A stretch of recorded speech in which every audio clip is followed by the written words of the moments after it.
Guys, ngayong October 27, 2024 para sa latest update naman natin dito kay Redmi. Ito guys, sa mga nagtatanong nga pala ng Redmi 14C. Ito po yung kanilang bagong release po pagdating sa mga entry level din. Ayan, bali guys, itong Redmi 14C po nila may tatlong variants. Ito yung tatlong variants sila. Meron silang 4GB RAM 128 4,999. 6GB RAM 128 po ay 5,999. At 8GB RAM 256, so laki na nun 6,999. Kasi ito medyo malaking screen nito, naka 6.88 display. At syempre yung design po nito, ayan. Yun nga lang guys ang pwede ko maipakita sa inyo doon sa kanilang bagong release na Redmi 14C. Tapos guys, ito puntahan natin yung kanilang mga iba pang mga models po dito. O ito guys, baka naghahanap tayo ng band dito kay Xiaomi. Ito yung kanilang Xiaomi Smart Band 9. Ang cute naman ito. O ayan, ganda. Ito guys, kung naghahanap lang tayo ng cute na band, ito yung kanilang Band 9. Ito po ay 1,999. Ito po yung price niyan. Tapos yung kanyang specs po, yan 1.62 ang size ng screen, naka AMOLED na rin. Yan, up to 21 day battery life, ang tagal Support 150 plus sports mode. Ayan, syempre guys, ito meron siyang improved heart rate and yan, monitoring din. O, diba? Yung mga sleep mode din. O, yan guys, sa mga naghahanap ng Band 9 dito kay Xiaomi. Tapos ito naman yung kanilang Watch 4. Ito, cute na Watch 4 din. Ang ganda rin ng Watch 4 nila. Ito guys, naka ultra large AMOLED display. Pwede po dito yung Bluetooth calls. Pwede. Workout, outdoor running, yan pwede. O, lahat ng ating health monitoring meron din dito. At saka yung style, pwede nating palitan yung mga style nito. Redmi Watch 4. Guys, ito para sa kanilang price, 4,899 po ang price nitong si Redmi Watch 4. Para po sa size ng screen, ito po ay naka 1.97 AMOLED display, up to 20 days battery life, metal middle frame. Ayan. So meron siyang rotating crown. So ano ba yung rotating crown? Ito pala yung pinaka-rotating crown niya.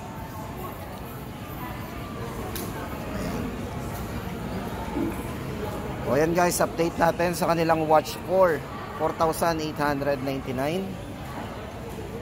Tapos guys, ito punta na tayo sa kanilang mga cellphone. Ito para sa kanilang Redmi A3. O guys, sa mga naghahanap ng budget phone dito kay Redmi, ito po yung kanilang Redmi A3.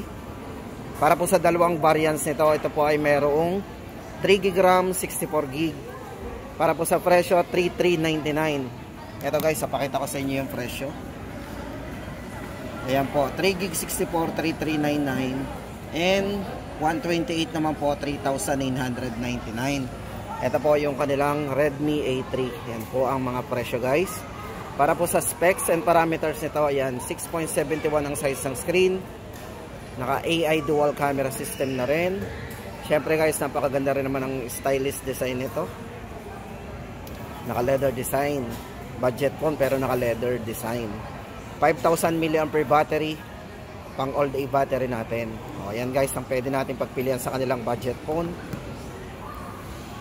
Tapos guys, ito naman yung kanilang Redmi 13. Para po sa ating Redmi 13 naman, ito isang variant lang po ito. Check muna natin yung design guys, ng malapitan. Para po dito kay Redmi 13, ayan, hawak po natin, ang variant po nito ay naka 8GB RAM 256GB internal storage. So ito po yung merong glass back design. Yan, glass back design po yan. Tapos sa camera guys, kung mahilig tayo sa camera, meron tong 108 megapixel na camera. 108 megapixel po. Para sa kanyang super clear camera. Diba? Then sa charging po, ito ay naka 33 watts. Fast charging na din. Bali nga pala guys, size ng screen ito ay naka 6.79. Tapos naka 90 Hz po yung refresh rate ng screen niya. For smooth screen or yung smooth display. Then pagdating sa chipset, ito po ay naka MediaTek Helio G91 Ultra. So guys, medyo mataas din ang kanyang chipset na ginamit, naka Helio G91 Ultra. Then battery po, meron siyang massive 5030 mAh battery. Presyo po nito guys, 7,999. Yan, 7,999, naka 8GB RAM 256. Redmi 13. Tapos guys, ito naman, doon naman tayo sa kanilang mga Note series. Ito para sa latest update po natin ng kanilang Note 13 series. Ito guys, para kay Redmi Note 13, unahin na po natin yung kanilang Redmi Note 13. Ito guys, may dalawang variant sila dito. Ayan. Bali guys, ang dalawang variants nito. Ito, check muna natin yung variants. 8GB RAM 128, 7,499. Then yung kanyang 8GB RAM 256 po ay 8,999. Redmi Note 13. Kaya ito para sa kanyang specs and parameters. Refresh rate ng screen, naka 120Hz po yung refresh rate. Then ito guys is naka AMOLED screen na rin, AMOLED display. Then ito po ay naka Corning Gorilla Glass 3 version na po. So may matibay na glass na screen protection yan. IP54 para sa dust and water resistant. And meron siyang 5,000 mAh long lasting battery. Kung camera naman guys, meron tong 108 megapixel triple camera. Check po natin yung camera. Ayan, para tayo ay merong idea doon sa gaano ba kalinaw yung camera nito. Ayan, linaw din. Then sa video, guys, maganda dito, naka wide angle din to, check natin, Boom. O diba? Wide angle. Tapos sa video, check po natin yung video niya. Kung resolution, naka wide angle din ang video, galing. O diba, hindi lang photos ang pwede nating wide angle, pati yung video dito. Then sa resolution po, check natin 720 and 1080 na naka 30 frame. Pero maganda guys, kahit naka 30 frame to, parang hindi naglalag, Ang galing ng video niya. Hindi naglalag yung video. O ayan guys, para sa ating latest update sa kanilang Redmi Note 13. Dalawang variants. 7499, 128 at 256 po ay 8,999. Galing. Tapos guys, lipat tayo sa kanilang Redmi Note 13 Pro 5G naman. Para po sa latest update natin sa kanilang Redmi Note 13 Pro 5G. Ito guys is 5G And sa mga nagtatanong, kasi nakapangalan po talaga yung 5G yan. Ito guys, maganda dito sa kanilang Redmi Note 13 Pro 5G. Unang-una, yung kanyang display, ito po ay naka 1.5K resolution. Tapos naka 120Hz na rin yung refresh rate o yung smoothness ng screen nito. Tapos maliwanag ang screen niya kasi ito ay naka AMOLED display na. At syempre guys, maganda dito, manunood tayo dito, naka immersive viewing po ito with ultra thin bezel. So napakanipis din ang bezel nito, yan, halos full screen yan. Then Snapdragon 7S Generation 2 ang ginamit sa kanyang chipset. Kung mahilig tayo mag-game or mga heavy natin, graphics, kayang-kaya nito. Pagdating sa glass po nito, ito yung naka Corning Gorilla Glass 2 o Victus, yan. Corning Gorilla Glass Victus ang ginamit sa kanya. Medyo mataas po yung yung glass niya. Tapos ito ay naka-leading performance 4 nanometer chipset. Naka 4 nanometer pala guys to, malakas ang chipset nito. Yan, 67 watts turbocharging with 5,100 mAh battery. So yung ginamit dito is naka 4 nanometer tapos Snapdragon 7S Generation 2. Pero doon sa hindi nakalagay yung 4 nanometer. Importante po yung 4 nanometer. Mabilis po yan. Yan. Then sa battery, ulitin po natin, naka 5,100 mAh battery. Then sa charging po nito is naka 67 watts turbocharging na. Then secure in fingerprint sensor. Sa screen na po tayo maglalagay ng nito security. Security unlock. Ito yung design po. Check po natin mabuti. Guys, itong update natin, Redmi Note 13 Pro 5G. Dalawang variants. Check, ulitin po natin. 8GB 256 po, 16,999. Then, yung kanyang 12GB RAM, 512, 18,999. Tapos guys, punta na tayo sa kanilang Redmi Note 13 Pro naman. O ayan guys, sa mga nagtatanong ng discounted, yung kanilang Redmi Note 13 Pro Plus 5G po. Ito po ay merong discount ngayon. From 23,999 magiging 21,999. O diba, naka-discount tayo ng 2,000. Hanggang ano po yun, hanggang katapusan po.